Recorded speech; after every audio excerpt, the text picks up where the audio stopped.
গৃহপ্রবেশ ধারাবাহিকের আজকের পর্বে ধারাবাহিকের শুরুতে আমরা দেখতে পাই মাঝরাতে মোহনা আদিকে বিছানায় না পেয়ে চিৎকার করতে করতে ড্রয়িং রুমে এসে কাউকে না পেয়ে শুভলক্ষীকে খুঁজতে শুভলক্ষীর ঘরে যায়। কিন্তু শুভলক্ষীকে না পেয়ে মোহনা ভাবে, আমি যেটা ভেবেছিলাম সেটাই, নিশ্চয়ই শুভলক্ষী আয়নের সাথে দেখা করতে গেছে, কিন্তু সেটা তো আমি কিছুতেই হতে দেব না। মোহনা আয়ন আয়ন বলে চিৎকার করতে করতে আসতেই সোফায় ঘুমিয়ে থাকা আয়ন বলে, মোহনা তুমি চিৎকার করছো কেন?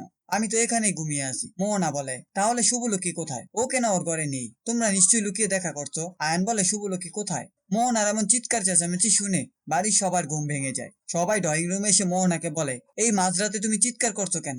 এদিকে মোহনা বারবার আদিকে জিজ্ঞেস করতেই থাকে, শুভলক্ষী কোথায়? কিছুক্ষণ পর শুভলক্ষী এসে বলে, মোহনা আমি এখানে। তুমি মাঝরাতে এখানে এমন চিৎকার করছো কেন? তখন মোহনা বলে, তুমি কোথায় ছিলে? শুভলক্ষী বলে, আচ্ছা এখন আমার জবাব দিয়ে করতে হবে, আমি কোথায় ছিলাম? সব ঘুমাচ্ছিল না, তাই ওকে ঘুম পাড়ানোর জন্য ব্যালকনিতে ঘোরাঘুরি করছিলাম। বিশ্বাস না হলে নিজেই ঘরে গিয়ে দেখতে পারো। মোহনার ভুল ভাঙলে আয়নের কাছে ক্ষমা চায় আর বলে, আসলে আমি তোমাকে সন্দেহ করতে চাইনি। আয়ান বলে, মোহন আমি তোমাকে ঠকাতে চাই না, আর কখনো তোমাকে ঠকাবো না। পরের পর্বে আমরা সকালে দেখতে পাই শুভলক্ষী তার নিজের শ্বশুরের জন্য স্যুপ তৈরি করে। তখন তার শাশুড়ি এসে বলে, তোর তো আজকে ডাক্তারের কাছে অ্যাপয়েন্টমেন্ট ছিল, তাহলে তুই যাবি কখন? শুভলক্ষী বলে, বাবা স্যুপটা দিয়ে তারপর বের হবো। কিন্তু মা তুমি কোথাও যাবে? তখন শাশুড়ি বলে, আমি তো তোর সাথে যাবো বলে রেডি হলাম। কেননা আমি তোকে এই অবস্থায় একা ছাড়তে পারবো না। যার যাওয়ার কথা সে তো গেল না, সে গেলে তো আর চিন্তা থাকতো না। তুই তো আমার মেয়ে, আমি তো আর তোকে একা ছাড়তে পারি না। শুভলক্ষী বলে, তুমি বাবার কাছে থেকো, যেহেতু বাবা অসুস্থ আমি একা যেতে পারবো, সমস্যা হবে না। কিছুক্ষণ পর আয়ানের ঠাম্মি এসে বলে, আমি তো বাড়িতে থাকছি,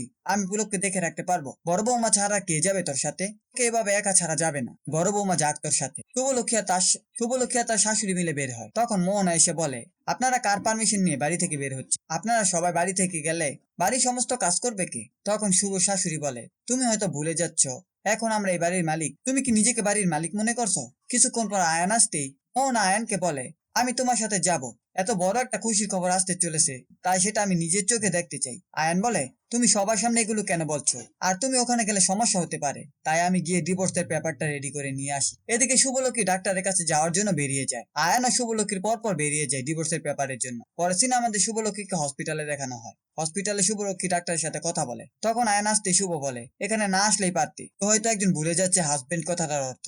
একটু পর শুভলক্ষী হসপিটাল থেকে বেরিয়ে গেলে আয়ান শুভকে জড়িয়ে ধরে বলে, অনেকদিন পর তোমাকে এভাবে ছুতে পারলাম, জানি না আর কতদিন আমাকে অভিনয় করতে হবে। বাড়িতে তোমার সাথে খারাপ ব্যবহার করতে আমার খুব খারাপ লাগে। শুভ বলে, যদি অভিনয়গুলো না করা হয় তাহলে আমরা কখনোই মোহনার থেকে বের হতে পারবো না। কেননা মোহন এবং মিস্টার সেন মিলে যেটা করেছে সেটা কখনোই মানার মতো না। মিস্টার সেন মোহনার এই খারাপ আচরণগুলো বেশ সাপোর্ট করে। শুধু নিজের বোনের খুশির জন্য আমাদের বাড়িটা এখন যাওয়ার পথে। মোহনার সম্পর্কে জানতে হলে আমাদের আরো কিছুদিন সময় লাগবে, তবে ততদিন তোমাকে অভিনয়টা করতে হবে। আদি তুমি ডিভোর্সের ব্যাপার রেডি করো, এছাড়া আমাদের আর কোনো উপায় নেই। আন বলে, শুভ তুমি সত্যিই আমাকে ডিভোর্স দেবে?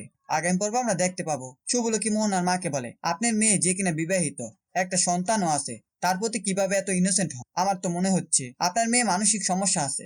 আপনার মেয়ে ডাক্তার না ছাই।